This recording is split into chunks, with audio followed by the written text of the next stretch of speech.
ആയിരക്കണക്കിന് പുണ്യസ്തുതി ഗീതങ്ങൾക്കിടയിൽ രാജവംശങ്ങളുടെയും ചരിത്രപരമായ വിജയങ്ങളുടെയും കാലാതീതമായ പാരമ്പര്യങ്ങളുടെയും നിരവധി കഥകൾ പറയുന്ന മനോഹരമായ ഒരു ലോകം തിളങ്ങുന്നു.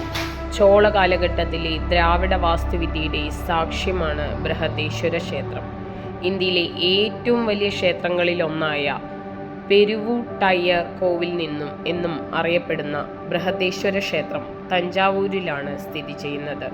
ഒരു വലിയ ലിംഗമായി പ്രതിനിധീകരിക്കുന്ന ശിവന് സമർപ്പിക്കുന്ന ഈ ക്ഷേത്രം AD 1010 ചോള രാജാവായ രാജരാജ ചോളൻ ഒന്നാമൻ നിർമ്മിച്ചതാണ്.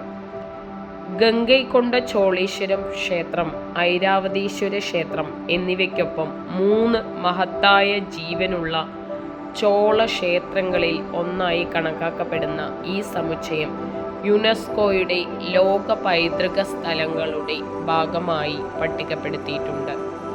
ക്ഷേത്രത്തിലെ പ്രധാന ആകർഷണങ്ങളിലൊന്ന് ശിവന്റെ പുണ്യകാളയായ നന്ദിയുടെ വലിയ പ്രതിമയാണ്.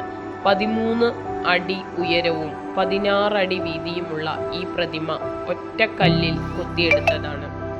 വിപുലമായ ശിലാകലാസൃഷ്ടികളാൽ സമ്പന്നമായ കോട്ടമതിലുകൾ ക്ഷേത്രത്തെ ചുറ്റിപ്പറ്റിയാണ്. ഇത് മുഴുവൻ സമുച്ചയത്തിനും ഒരു ഗംഭീര രൂപം നൽകുന്നു. പ്രധാന ക്ഷേത്ര ഗോപുരം 216 അടി ഉയരമുള്ളതും ലോകത്തിലെ ഇത്തരത്തിലുള്ള ഏറ്റവും ഉയരമുള്ളതുമാണ്. ക്ഷേത്രത്തിൻ്റെ പൂർണ്ണഘടന ഗ്രാനൈറ്റ് കൊണ്ടാണ് നിർമ്മിച്ചിരിക്കുന്നത്. പ്രധാന ഗോപുരങ്ങൾ അല്ലെങ്കിൽ ക്ഷേത്രത്തിലേക്കുള്ള കവാടങ്ങൾ വിശദമായ ശില്പങ്ങളുള്ള മനോഹരമായ ഘടനകളാണ്. ക്ഷേത്രത്തിലെ ലിഖിതങ്ങളും ഫ്രെസ്കോകളും നഗരത്തിൻ്റെ സമ്പത്തിൻ്റെ ഉയർച്ചയുടെയും തകർച്ചയുടെയും കഥ വിവരിക്കുന്നു. ശിവലിംഗം അല്ലെങ്കിൽ വിഗ്രഹം ഗോപുരത്താൽ മൂടപ്പെട്ടിരിക്കുന്നു. കൂടാതെ ചാന്ത് ഉപയോഗിക്കാതെ ബന്ധിപ്പിച്ച കല്ലുകൾ കൊണ്ടാണ് ഇത് നിർമ്മിച്ചിരിക്കുന്നത്. മുകളിൽ മറ്റൊരു അത്ഭുതം കാണാം. ഏകദേശം 80 ടൺ ഭാരമുള്ള മുകളിലുള്ള കല്ല്. ഒരു കാലത്ത് ഈ പ്രദേശം ഭരിച്ചിരുന്ന ചോള രാജവംശത്തിൻ്റെ ശക്തിയുടെയും ഉത്തമ ഉദാഹരണമായി ഈ ക്ഷേത്രം നിലകൊള്ളുന്നു. കൂറ്റൻ ക്ഷേത്ര സമുച്ചയത്തിൻ്റെ നിർമ്മാണം പൂർത്തീകരിക്കാൻ 7 വർഷം മാത്രമേ എടുത്തുള്ളൂ എന്ന് വിശ്വസിക്കപ്പെടുന്നു.